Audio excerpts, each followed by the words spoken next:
Yo yo yo, salut les turfeuses, salut les turfeurs, bienvenue pour un nouveau pronostic de Benoît Requin. Ok, place au pronostic du quintet du dimanche 28 avril, direction Paris-Longchamp pour le prix de Cheville-Plat. 1400 mètres, 16 partants, réunion 1, course 4, indice de confiance 1 sur 5. Ok, c'est parti, on commence le pronostic et on commence avec le numéro 1, Amedras, et on écoute l'entraîneur Christophe Escuder.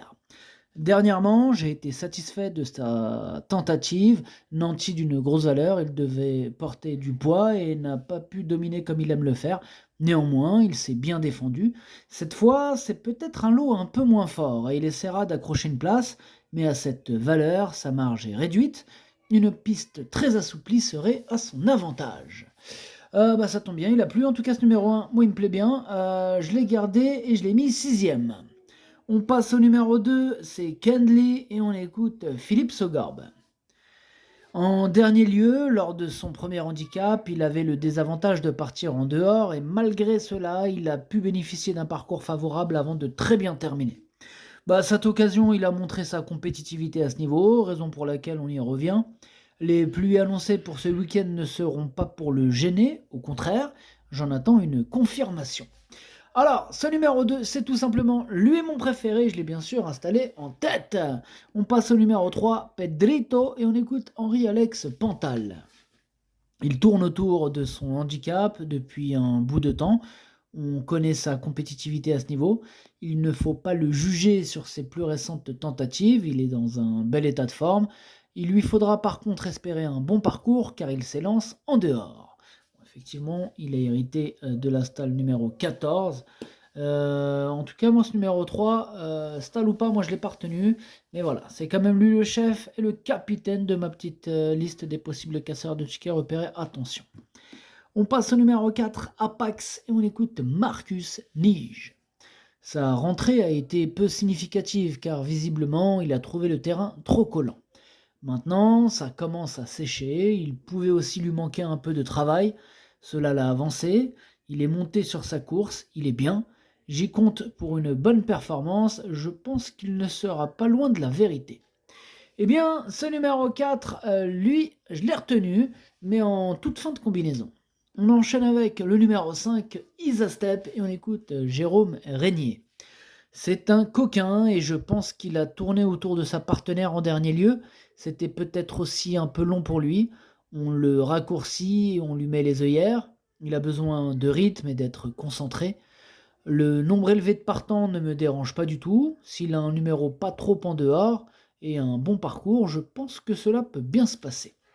Je pense aussi, étant donné que... je pense aussi, mais je l'ai pas retenu ce numéro 5. Voilà, ce quintet est ouvert, il a fallu faire un choix, mais il est sur ma liste des possibles casseurs de tickets repérés, là à l'arrière, attention. On passe au numéro 6, Balaise Blues, et on écoute Jean-Vincent Tout.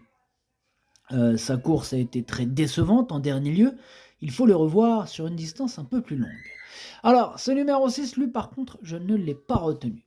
On passe au numéro 7, Torpen, et on écoute Robin Schoof. La dernière fois, il a eu un mauvais parcours et le terrain était un peu trop lourd. Il a besoin d'un dos, il est en bonne forme. S'il a un bon numéro de corde, je pense qu'il va bien courir. Il est possible qu'il soit dans les 5 premiers. Ce numéro 7 non plus, je ne l'ai pas retenu, mais il est en plein milieu de ma petite liste des possibles troubles faits. On va lui accorder une note de méfiance et on clôture ainsi cette liste avec ce numéro 7. On passe au numéro 8, Étatique, et on écoute Antoine de Watrigan. Depuis son retour sur le gazon, il ne cesse de nous apporter des satisfactions. Le voir s'imposer dernièrement nous a évidemment énormément fait plaisir. Ce jour-là, il était nanti d'un bon numéro de corde et a eu la course parfaite. Je rêverais que ce soit encore le cas ce dimanche, car il est resté dans un très bel état de forme. Malgré la pénalité, on se déplace avec des ambitions.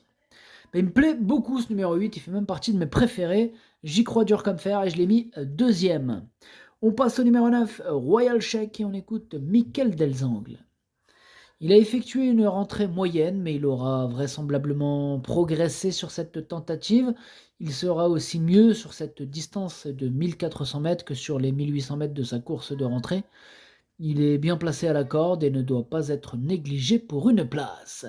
Je ne l'ai pas négligé, moi ce numéro 9, je l'ai gardé, il me plaît bien, j'y crois, je l'ai mis 5e. On passe au numéro 10, White Platin, et on écoute Madame Corinne Barande-Barbe. Le cheval est très bien, il a fait une très belle performance la dernière fois à Longchamp. Pour une énième fois, il va devoir s'élancer en dehors. Cependant, cela ne l'empêche pas toujours de bien courir, on y va donc tout de même avec un peu de confiance. Ouais, numéro de corde extérieur ou pas, il court bien, donc bon, là, cette fois-ci, il a hérité du numéro 15, hein, comme elle disait, comme d'hab, il a des numéros un peu spéciaux. Mais bon, ça l'empêche pas de bien faire souvent, il donne son maximum. Ce numéro 10 fait partie de mes préférés, je l'ai mis 3e. On passe au numéro 11, Tumblr, et on écoute Nicolas Collery. La distance devrait lui convenir, ce n'est pas un cheval facile, il est assez délicat dans son mental et dans la bouche. Cependant, il est bien placé à la corde et il devrait pouvoir faire une bonne course. Il n'est pas à exclure de ces jeux. Ouais, mais en même temps, on ne peut pas tous les retenir. Ce numéro 11, c'est un regret, c'est mon deuxième cheval de complément en cas de non partant, attention. On passe au numéro 12, Times Boulevard, et on écoute Christophe Ferland. Après avoir été longtemps éloignée de la compétition, elle vient d'effectuer sa rentrée où elle s'est montrée très fraîche. Elle avait besoin de cela et elle a progressé sur cette tentative. Eh bien, ce numéro 12 me plaît beaucoup. Je l'ai mis 4e. Il peut en faire souffrir plus d'un sur sa route, hein. Attention à ce numéro 12. On passe au numéro 13, Gallic, et on écoute James Grassick. Il a été non partant en dernier lieu en raison du terrain trop lourd. Il semble prêt, mais il se peut qu'il ait besoin de ce parcours. En plus, c'est un lot compliqué. En l'engageant, je pensais qu'il serait en deuxième épreuve, mais ce n'est malheureusement pas le cas. Alors, ce numéro 13, lui par contre, je ne l'ai pas du tout retenu. On passe au numéro 14, Frija, et on n'aura pas les commentaires de l'entraîneur, c'est Fabrice Chappé qui est parti pêcher tout seul. Amuse-toi bien tout seul. Alors, ce numéro 14, c'est lui mon gros regret, c'est lui mon cheval de complément en cas de nos partants.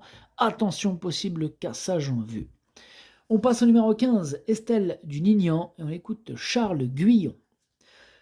En dernier lieu, lors de sa reprise de contact avec la compétition, on a été malheureux avec la selle qui est passée sur l'encolure, mais je ne pensais pas qu'elle était aussi en forme.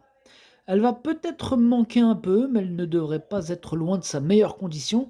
Maintenant, il faut voir ce qu'elle est capable de faire en valeur 37,5 et à ce niveau. Ouais, c'est un test, en tout cas ce numéro 15, je ne l'ai pas retenu. Et on termine avec le numéro 16, Murciano, et on écoute Nicolas Le Roc, ou Le Roche. Murciano, sa dernière sortie comporte des excuses, il n'a jamais pu réellement être lancé dans la phase finale, terminant son parcours avec des ressources. Murciano est resté en très belles conditions et devrait avec un parcours sans encombre pouvoir renouer avec les bonnes performances. Nanti d'un numéro de corde en dehors, j'espère qu'il pourra bénéficier d'un déroulement de course favorable. Eh bien, ce numéro 16, lui je l'ai retenu, il me plaît beaucoup, mais je l'ai gardé plutôt en bout de combinaison. Le pronostic, ça donne 2, 8, 10, 12, 9, As, 16, 4. Merci d'avoir suivi cette vidéo. N'hésitez pas à mettre un pouce bleu si la vidéo vous a plu. Pour accéder à tous mes tickets pour la course du Quintet, rendez-vous directement en description de la vidéo. À jouer avec modération. Bonne chance. Chopez-le moi. Ciao.